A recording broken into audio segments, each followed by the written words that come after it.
Hello and welcome to the Game & Scotch podcast / show. My name's Aiden, and it's just me today. Hello, darkness, my old friend. I've come to talk with you again.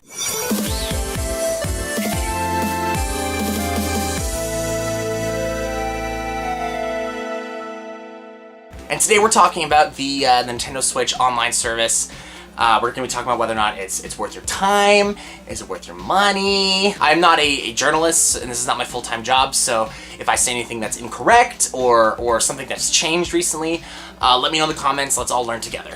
And today it's more of an opinion piece of what I think about the Nintendo Switch service. I've seen a lot of videos, read a lot of articles, so I kind of like formulated this opinion. So I just wanted to share that opinion and then hear what you guys think. So I guess just to start off, I overall think it's okay. I think the service is fine and what they provide is okay. I only say that because it's only $20 a year, guys. It's not like PlayStation or Xbox that are charging us, $70. Or in Canada, they're charging us like $69 a year. Which is pretty expensive. I understand that they give free games every month, and they need to do the service to keep the service alive, to keep it safe. Because I remember in the PS3 days, it seemed like every other month there was some sort of huge hack, and all their credit card information was being released. So as far as I know, that hasn't really happened with the PS4. So I'm assuming that's what they've been able to fix and add more security with the monthly payments. And I'm assuming that's what they're doing with Nintendo. The $20 a month hopefully goes to just like security, to keep our credit card information safe. Hopefully goes to like giving us free content for a lot of games. Like, Mario Tennis is still providing us new characters every month. Splatoon's still coming out with brand new free content, which is kind of a big deal. So it's like, how do they continue supporting the studio of making that game if everything's free? It's still like it doesn't come out of thin air. It's just they have to pay someone, right? And hopefully with the online service that we can start, Mario Tennis has great online, so hopefully we start expecting that kind of trend in most of their games. So hopefully Smash Brothers is gonna have good online. I just saw today that Mario Party is gonna have online, so hopefully that's great, because I'm assuming there's gonna be a lot of minigame stuff, so hopefully that's reactive and there's no lag. And I'm not saying Mario Party's competitive. Well, I make every Mario Party competitive. It's a salty game. And hopefully they can start using games that have dedicated servers, because I believe the only games that have dedicated servers are games like Fortnite and Paladins. But I thought I saw that games like Splatoon and Mario Kart are all host-based, which is, I think it's fine for like a one-on-one like fighting game like ARMS. I think ARMS is fine with a host-based kind of online service, but games like Mario Kart where there's like more than 8 drivers at once, if one guy disconnects, that ends the entire game. That's kind of annoying. So hopefully they can provide more dedicated and reliable online services for those games. And hopefully the Smash one's really good.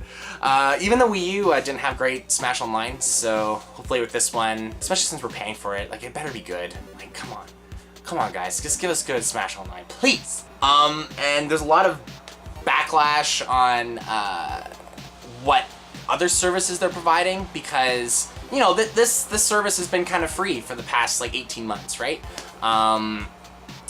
And we know that they came out right out of the gate saying like, yeah, paid online service is gonna be coming soon, expect it, and we're all like, yeah, that's fine. So, but I guess their initial plans was 6 months after the release of the Switch. However, that got delayed to much longer, to unfortunately September of this year. So at this point, it's been like 18 months. People have had the service, so now it just feels like, at least some people's perspective, it feels like their service being taken away from them. It's like something that I've had for like over a year. You're taking it away from me. That's not good, right? And like I get that point. I see it, but yeah, I don't know what Nintendo was doing. Like, were they just perfecting the service, or making sure that they were able to offer us make it worth our money? But and I get what people are saying about that. Like, it's like, hey, I've been using this thing for over a year now, and you're just taking it away from me. Like, I went to jump on to Mario Tennis, and I was like, oh crap, I need to buy online now. Great. Which is you know, it is what it is. It's the same with Xbox and PlayStation. And I think $20 is not that expensive. I think it's super cheap, and what they're providing us is pretty great. The free NES games, you know, I'm not a big NES guy. Like, I really enjoy SNES games, so I really hope they release more games and they start kind of like bleeding into, you know, SNES, Nintendo 64, GameCube, maybe. And I think it'd be really cool because they have like, you know, NES controllers. Imagine if they did like a new SNES line of games and they had like the SNES controllers. And that would be just swell. So especially with Virtual Console not existing anymore, I feel like that would be, I guess, the best way to kind of integrate old games back into our Switch.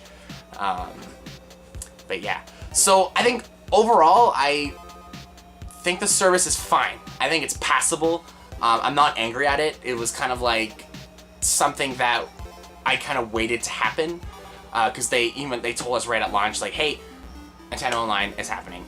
I just think there's a few things that kind of angered me in the Direct. It was kind of like they said they swung around that they have special offers, and they didn't really tell us what they were. I feel like they should have at least told us one special offer and then just said there's more to come. Because right now it's just like, feels like they're just, hey, we have special offers. Buy our service. And then we're like, what are they? I don't know. So, I don't know. It's just kind of frustrating.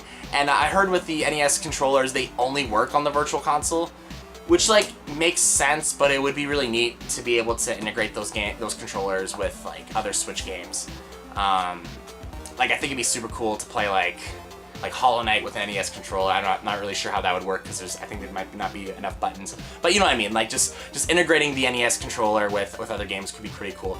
But I kind of see why they exclusively only use it for the NES Classic controllers. So yeah, guys, that's what I think. I think it's fine. I think it's okay. Let me know in the comments what you guys think of it. If I miss anything, yeah, comment below. And then, but yeah, like and subscribe. And if you really enjoy the channel, it really helps us out. And share with your friends. And stay tuned. This was Game of Scotch. And this is my puppy Dexter. Come here, bud. Oh, he's not a big Nintendo fan. He's more of a PlayStation guy. But that's okay. He's a good boy. Help!